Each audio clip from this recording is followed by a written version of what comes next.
AICC chief Mallikarjuna Kharge Congress అగ్రనేత రాహుల్ గాంధీతో CM Revanth Reddy సుదీర్ఘంగా సమావేశమయ్యారు. దాదాపు 2 గంటల పాటు ముగ్గురి మధ్య పలు అంశాలపై ప్రధానంగా చర్చ జరిగింది. మంత్రుల శాఖల్లో భారీ మార్పులకు అవకాశం ఉన్నట్లు తెలుస్తోంది. కొత్తగా ప్రమాణం చేసిన ముగ్గురు మంత్రులతో పాటు పాత మంత్రులకు వారి శాఖలను మార్చేందుకు ప్రయత్నాలు జరుగుతున్నట్టు సమాచారం. ఈ మేరకు అధిష్టానం పెద్దలతో సీఎం రేవంత్ రెడ్డి చర్చించినట్లు తెలుస్తోంది. అంతకుముందు కేసీ వేణుగోపాల్తో గంటకు పైగా చర్చించిన రేవంత్ రెడ్డి తర్వాత ఖర్గే రాహుల్ గాంధీతో చర్చించారు.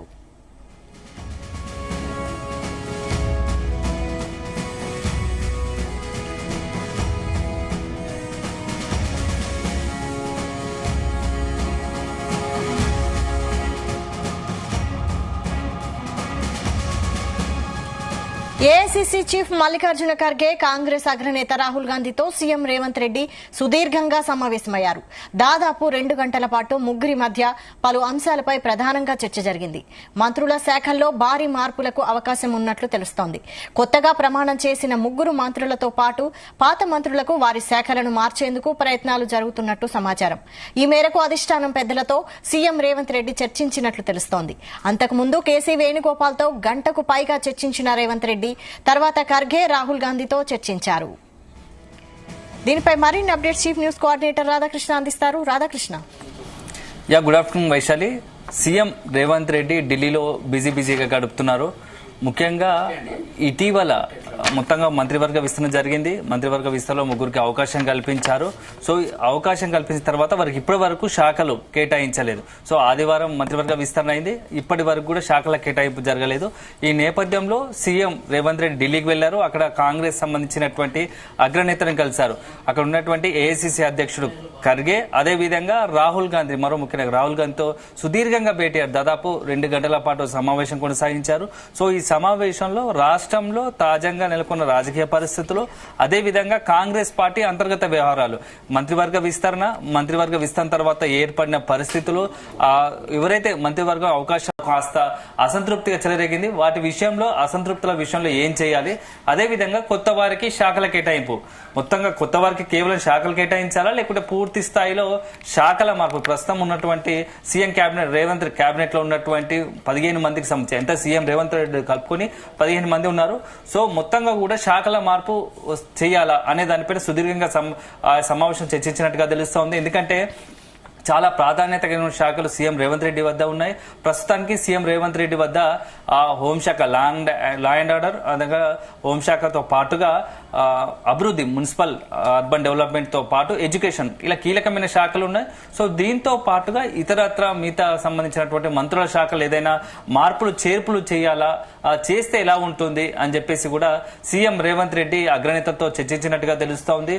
సో చాలా రోజుల తర్వాత రేవంత్ రెడ్డి అగ్రనాయకులు ఖర్గేతో భేటీ అవుతున్నప్పటికీ రాహుల్ గాంధీతో ఇటీవల కాలంలో సమావేశం కాలేదు అని చెప్పేసి ఒక చర్చ జరుగుతోంది. సో వాటికి కూడా రేవంత్ రెడ్డి ఫుల్ స్టాప్ పెట్టారు. సో రేవంత్ రెడ్డి ఈ రోజు రాహుల్ గాంధీతో భేటీ అయ్యారు. సో రాహుల్ గాంధీతో సమావేశం అంటేనే చాలా కీలక నిర్ణయాలు ఉండే అవకాశం ఉంటుంది అని చెప్పేసి ఢిల్లీ వర్గాలతో పాటు అంతర్గతంగా ఇక్కడ ఉన్నటువంటి తెలంగాణ కాంగ్రెస్ లో జోరుగా చర్చ జరుగుతోంది.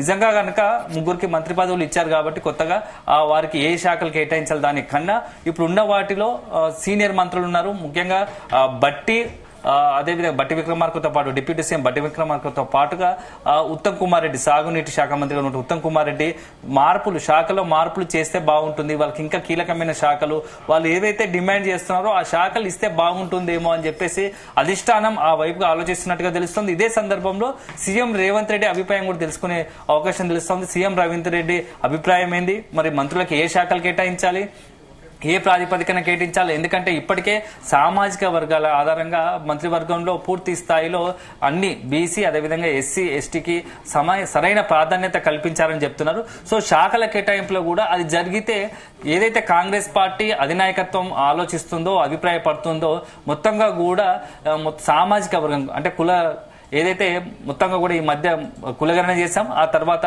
మంత్రివర్గ విస్తరణలో సామాజిక వర్గాల ఆధారంగా అన్ని కులాలకు కాబట్టి అన్ని సామాజిక వర్గాలకు కూడా అవకాశం కల్పించాం, ప్రాధాన్యత కల్పించామని ఒక మెసేజ్ పాస్ చేసింది. సో ఈ నేపథ్యంలో శాఖల కేటాయింపు కూడా ఆ రకంగా ఎస్సీ బీసీ వర్గాలకు అధిక ప్రాధాన్యత, అంటే మంచి పోస్టులు ఎస్సీ ఎస్టీ బీసీ వాళ్ళకు మంచి ప్రాధాన్యత గల పోస్టులు ఇస్తే ఆయా వర్గాల్లో కాంగ్రెస్ కు మరింత ఓటు బ్యాంకును పెంచుకోవడం, ఆ వర్గాలకు భరోసా కలిగించే ప్రయత్నం చేసినట్టు అవుతుందనే ఒక ఉద్దేశంతో కాంగ్రెస్ అగ్రనాయకత్వం ఉన్నట్టుగా తెలుస్తోంది.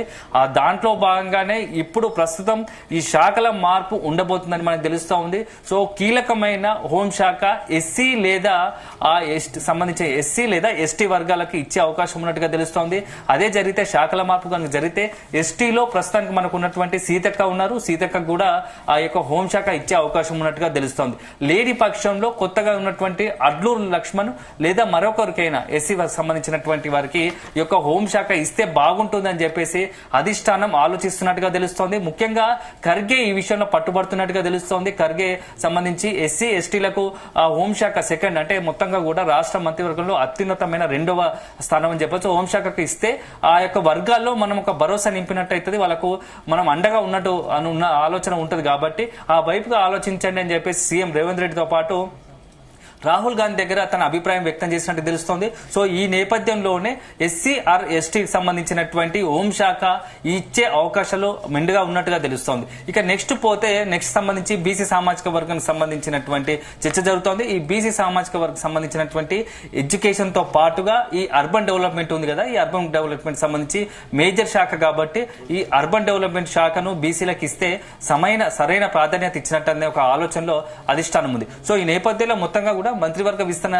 తర్వాత రాహుల్ గాంధీ ఢిల్లీకి వెళ్లడం, అగ్రనాయకులను కలవడం, ఎందుకంటే కేసీ వేణుగోపాల్ తో దాదాపు గంట చర్చించారు. అధిష్టానం ఆలోచన ఏ విధంగా ఉంది, మరి ఇక్కడ రేవంత్ రెడ్డి అభిప్రాయం ఏదా ఉందని చెప్పేసి కేసీ వేణుగోపాల్ తో సుమారు గంట సేపు భేటీ అయ్యారు. ఆ సమావేశం తర్వాత తిరిగి అగ్రనాయకులతో ఇటు ఖర్గే కావచ్చు, అదేవిధంగా రాహుల్ గాంధీతో భేటీ అయ్యారు. ఈ భేటీ నేపథ్యంలోనే ఈ మంత్రుల శాఖల మార్పు, ఇటీవల కాలంలో వేసినటువంటి కమిటీల విషయంలో, అంటే పీసీసీ తెలంగాణ ప్రదేశ్ కాంగ్రెస్ కమిటీ ఆధ్వర్యంలో వేసినటువంటి ఈ కమిటీల విషయంపై కూడా చర్చించారు. ఎందుకంటే నిన్ననే కూడా పీసీకి సంబంధించిన పెద్ద ఎత్తున జంబో కార్యవర్గాలు అనేక కమిటీలు ఏర్పాటు చేశారు. సో ఈ కూర్పులు అదేవిధంగా బీసీ బడుగు బలహీన వర్గాలకు అధిక ప్రాధాన్యత ఇచ్చినట్టుగా తెలుస్తోంది. దీనిలో ఎంపీలు ఎమ్మెల్యేలు అందరికి కూడా అవకాశం కల్పించారు. సో ఎవరైనా ఇంకా ప్రాధాన్యత కలిగిన వ్యక్తులకు ఎవరికైనా అవకాశం ఇవ్వలేకపోతే అలాంటి వారికి మనం ఏ రకంగా నెక్స్ట్ వాళ్ళని సాటిస్ఫై చేస్తూ వాళ్ళకి సంతృప్తిపరిచే వాళ్ళకి అవకాశం ఇవ్వడం అనేది ఒక ఆలోచన చేస్తున్నట్టుగా తెలుస్తోంది. వీటితో పాటు త్వరలోనే నామినేటెడ్ పోస్టులు కూడా ఇచ్చే అవకాశం ఉన్నట్టు తెలుస్తోంది. సో నామినేటెడ్ పోస్ట్ లో ప్రాధాన్యత ఎవరికి ఇవ్వాలి దానిపైన ఒకవైపు ఈ కమిటీలు కావచ్చు, మంత్రివర్గం అయిపోయింది. సో దాంతో పార్టీ తరఫున పదవులు అయిపోయాయి. సో నెక్స్ట్ లెవెల్ నామినేటెడ్ పదవులకు సంబంధించి చర్చ జరుగుతుంది. కాబట్టి నామినేటెడ్ పదవులు ఎవరికి ఇవ్వాలి, ఎవరికి ఇస్తే ఎవరికి బాగుంటుంది అంటే యూత్ ను ఎక్కువ రాహుల్ గాంధీ చూపించేది ఏంటంటే యూత్ కు అవకాశం ఇస్తే బాగుంటుంది. యూత్ కి సంబంధించి మహిళలు కావచ్చు, యువత, అదేవిధంగా ఇటు సంబంధించి మొత్తంగా యూత్ వింగ్ కు ఎక్కువ అవకాశాలు కల్పిస్తే ఫ్యూచర్ లో వాళ్ళు రాజకీయంలో మనకు అనుకూలంగా ఉంటారు, వాళ్ళు అగ్రెసివ్ గా ఉంటారు. కాబట్టి యువతకు ప్రాధాన్యత ఇవ్వండి అని చెప్పేసి రాహుల్ గాంధీ సూచించినట్టుగా తెలుస్తోంది. సో మొత్తంగా ఇప్పుడు చాలా కీలకమైన పర్యటన ఢిల్లీలో సీఎం రేవంత్ రెడ్డి అని చెప్పవచ్చు.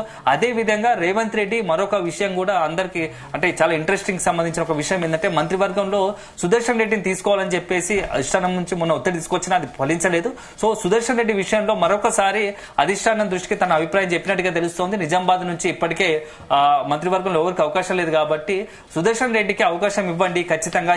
ఈ దఫా కాకుండా నెక్స్ట్ ఇప్పుడు మరో మూడు మంత్రివర్గంలో 3 ఖాళీలు ఉన్నాయి కాబట్టి ఆ ఖాళీలో ఒకటి ఖచ్చితంగా సుదర్శన్ రెడ్డికి ఇవ్వండి. ఆ సుదర్శన్ రెడ్డికి ఇస్తే బాగుంటుంది అని చెప్పేసి తన అభిప్రాయం అధిష్టానం ముందు ఉంచినట్టుగా తెలుస్తోంది. దీంతో పాటుగా జూబ్లీ హిల్స్ కి సంబంధించి ఇటీవల 2 రోజుల క్రితం Jubilee hills MLA Maganti Gopinath కూడా మృతి చెందిన విషయం, అనారోగ్యంతో మృతి చెందిన విషయం అందరికి తెలిసిందే. సో ఈ నేపథ్యంలో అక్కడ ఇప్పుడు ఉప ఎన్నిక రాబోతుంది. సో ఉప ఎన్నిక అనివార్యం అవుతుంది కాబట్టి కాంగ్రెస్ పార్టీ స్టాండ్ ఎలా ఉండాలి, పోటీ చేయాలా లేకుంటే అక్కడ ఉన్నటువంటి బీఆర్ఎస్ సంబంధించినటువంటి లేకుండా మాగంటి గోపీనాథ్ సతీమణి కంటెస్ట్ చేస్తే ఆమెకే వదిలేయాలా, పోటీలో నిలబడకుండా ఉండాలా అనే అంశంపై కూడా అధిష్టానంతో ఒక డిసిషన్ తీసుకునే అవకాశం కనబడతా ఉంది. ఒకవేళ పోటీలో పెడితే పోటీలో అభ్యర్థిగా ఎవరిని పెట్టాలనే దానిపైన అధిష్టాన పెద్దలతో చర్చించే అవకాశం తెలుస్తోంది. ఎందుకంటే లాస్ట్ టైం జూబ్లీహిల్స్ నుంచి అజారుద్దీన్ పోటీ చేశారు. సో ఈసారి కూడా అజారుద్దీన్ పోటీ చేస్తే ఇటు ఎంఐఎం కావచ్చు, ముస్లిం మైనార్టీతో పాటు హైదరాబాద్ సంబంధించి కొన్ని ఓట్లు పడతాయి కాబట్టి ఆ నెక్స్ట్ జిహెచ్ఎంసీ ఎన్నికల్లో కూడా కీలకంగా అయ్యే అవకాశం ఉంటుంది. కాబట్టి జూబ్లీహిల్స్ నుంచి అజారుద్దీన్ నిలబెట్టి ఒకవేళ ఎన్నికల్లో గెలిచిన తర్వాత అసెంబ్లీ ఎన్నికల్లో అతనికి హైదరాబాద్ నుంచి మైనార్టీ కోటాలో మంత్రి పదవి అవకాశం ఇస్తే బాగుంటుంది. సో ఒకేసారి ఇటు మైనార్టీ కోటా ఫిలప్ చేసినట్టు అవుతుంది, హైదరాబాద్ రంగారెడ్డి జిల్లా నుంచి మంత్రి పదవిని భర్తీ చేసినట్టు ఉంటుంది. కాబట్టి ఆ వైపు కూడా ఆలోచన చేయండి అని చెప్పేసి అధిష్టానం ముంగట తన అభిప్రాయం చెప్పినట్టుగా తెలుస్తోంది. మొత్తంగా ఈ రోజు ఏదైతే రాహుల్ గాంధీ, కేసీ వేణుగోపాల్, అదే విధంగా మల్లికార్జున ఖర్గేతో ఈ భేటీ అయ్యాడు రేవంత్ రెడ్డి చాలా ఇంపార్టెంట్ సంబంధించి. సో ఈ లోపు సాయంత్రం ఒకసారి ఈ రోజు భేటీ అయిన తర్వాత ఈ రోజు రాత్రి తిరిగి హైదరాబాద్ కు రేవంత్ రెడ్డి పయనమయ్యే అవకాశం ఉంటుంది. హైదరాబాద్ వచ్చిన తర్వాత కానీ రాత్రి కానీ మంత్రులకు శాఖలకు సంబంధించి కొత్త మంత్రులకు ఏ శాఖలు ఇవ్వాలి, లేకుంటే పూర్తి స్థాయిలో మొత్తం మంత్రివర్గంలో ఉన్నటువంటి శాఖల మార్పులపైన ఒక ప్రకటన విడుదలయ్యే అవకాశం ఉన్నట్టుగా తెలుస్తోంది వైశాలి. అయితే రాధాకృష్ణ, ఈ బట్టి ఉత్తమ్ శాఖలు మార్చబోతున్నట్టు ప్రచారం జరుగుతోంది పెద్ద ఎత్తున. అంటే సీనియర్ శాఖలు మార్చేంత సాహసం చేస్తారా? ఖచ్చితంగా, ఎందుకంటే కాంగ్రెస్ పార్టీకి సంబంధించి అందరి నాయకులకు సరైన ప్రాధాన్యత ఇస్తుంది. అవసరాన్ని బట్టి ఆ యొక్క నాయకుని సేవలు పార్టీ వాడుకుంటుంది. సో ఈ నేపథ్యంలో ఇప్పుడున్న పరిస్థితుల్లో కాంగ్రెస్ పార్టీలో సీఎం రేవంత్ రెడ్డితో పాటుగా ఉత్తమ్ కుమార్ రెడ్డి, అదేవిధంగా బట్టి విక్రమార్కకు అధిష్టానం సరైన ప్రాధాన్యత ఇస్తుంది. అదే సందర్భంలో పార్టీకి సంబంధించి, రాష్ట్రానికి సంబంధించి, కాంగ్రెస్ పార్టీకి సంబంధించినటువంటి కీలక నిర్ణయాలు తీసుకునేటప్పుడు ఈ డిప్యూటీ సీఎం బట్టి విక్రమార్కతో పాటు ఉత్తమ్ కుమార్ రెడ్డి ఇద్దరిని కూడా భాగస్వామ్యం చేస్తుంది. గతంలో మనం చూసాం మంత్రివర్గ విస్తరణ కావచ్చు, పార్టీ పదవిలో కావచ్చు, టికెట్ల లోక్సభ సమయంలో ఎన్నికల సమయంలో టికెట్ల కేటాయింపు విషయంలో కావచ్చు, ప్రతి సందర్భం వచ్చినప్పుడల్లా సీఎం రేవంత్ రెడ్డితో పాటు ఈ ఇద్దరి ముఖ్య నాయకులను కూడా ఢిల్లీ పిలిపించుకొని మాట్లాడిన సందర్భాలు ఉన్నాయి. సో ఈ నేపథ్యంలో ఒకవేళ కనుక మంత్రి ఉత్తమ్ కావచ్చు, అదేవిధంగా డిప్యూటీ సీఎం బట్టి విక్రమార్క కావచ్చు, అధిష్టాన పెద్దలతో తమకు ఇది ఒక మంత్రి పదవి ఇస్తే బాగుంటుంది అని చెప్పేసి ఏదైనా అధిష్టానం కూడా తమ అభిప్రాయం చెప్తే దానికి అధిష్టానం కూడా సానుకూలంగా స్పందించే అవకాశాలు ఉన్నాయి. ఎందుకంటే ఎప్పటి నుంచో పార్టీని అంటిపెట్టుకుని ఉన్నారు, పార్టీ కోసం పనిచేస్తూ ఉన్నారు, పార్టీలో చాలా కీలక పాత్ర పోషిస్తూ వస్తున్నారు. కాబట్టి ఈ నేపథ్యంలో ఇటు బట్టి విక్రమార్కతో పాటుగా ఉత్తమ్ కుమార్ రెడ్డికి సంబంధించి రెండు యొక్క ముఖ్యమైన కీలక పదవుల్లో ఉన్నారు. కాబట్టి వారి శాఖలు మార్చే అవకాశం ఉంది. ఎందుకంటే మొదటి నుంచి కూడా ఉత్తమ్ కుమార్ రెడ్డి కాస్త ఈ సాగునీటి శాఖ పైన కాస్త అసంతృప్తిగా ఉన్నట్టుగా తెలుస్తోంది. ఎందుకంటే తను అది కాకుండా హోంశాఖ కోరుకున్నట్టుగా తెలుస్తోంది. సో హోంశాఖ ఇస్తారా లేదా సెకండ్ పక్కన పెడితే మాత్రం సాగునీటి శాఖ మంత్రి కాకుండా ఇంకేదైనా మెయిన్ ఇప్పుడు అర్బన్ డెవలప్మెంట్ కావచ్చు, ఇతరత్ర ఏదైనా కీలకమైన మంత్రి పదవిని ఇచ్చే అవకాశం లేకపోలేదు వైశాలి. అదే సందర్భంలో బట్టి విక్రమార్కి సంబంధించి ఫైనాన్స్ మినిస్ట్రీ ఉన్నాడు కాబట్టి అది కాకుండా ఇతర వేరే మంత్రి శాఖ ఏదైనా కోరుకుంటే దానికి సంబంధించి అధిష్టానం పరిశీలించే అవకాశాలు స్పష్టంగా కనబడతాయి. ఎందుకంటే అధిష్టానం అత్యంత ప్రాధాన్యత ఇస్తుంది రేవంత్ రెడ్డితో పాటుగా.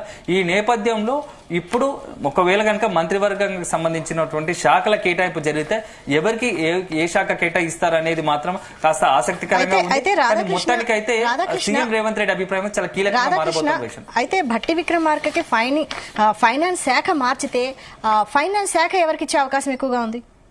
ఖచ్చితంగా వైశాలి, ఇప్పుడు ప్రస్తుతం సందర్భంలో ఫైనాన్స్ శాఖకు సంబంధించి శ్రీధర్ బాబు ఒకరున్నారు. అదే రకంగా ఇంకా చాలా మంది ఈ ఫైనాన్స్ శాఖకు సంబంధించినటువంటి ఈ యొక్క ఫైనాన్స్ శాఖ కేటాయించే ఒక అవకాశాలు స్పష్టంగా కనబడుతున్నాయి. అందులో మొదటి వరుసలో మంత్రి శ్రీధర్ బాబు గారు ఉన్నారని చెప్పవచ్చు. ప్రస్తుతం ఐటీ శాఖ మంత్రిగా ఉన్నప్పటికీ శ్రీధర్ బాబు గారికి ఫైనాన్స్ శాఖ ఇచ్చే అవకాశాలు కనబడుతున్నాయి. అదే సందర్భంలో బట్టి విక్రమార్క తనకు సంబంధించి ఏ శాఖ, ఇప్పుడు ఉత్తమ్ అదేవిధంగా బట్టి అందరూ కూడా అడిగేది ఏంటంటే మెయిన్ హోంశాఖకు సంబంధించి.